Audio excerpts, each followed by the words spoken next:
bokk ak bu tolloo ci jaaruwaay ba ca des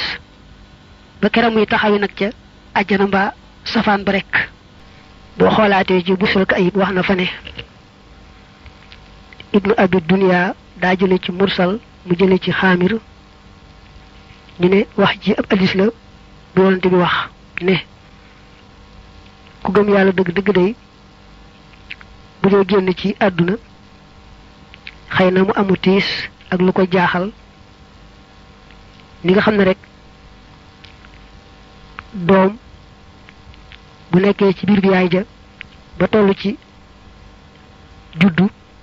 génn daldi gis àdduna day daldi jooy moom xele bi door a juddu ni nga xam ne nag bu xasi yàgg ci àdduna moom gone googu du bëggatee dellu ci biiru bi yaayam ba tey ku gëm yàlla dëgg-dëgg noonu lay mel bu dee bëgg a génn àdduna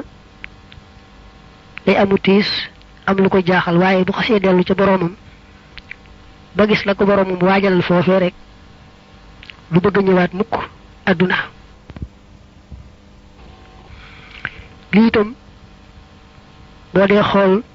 Busral Kayib danga ko ci fekk ñu ne yonante bi moo waxal ne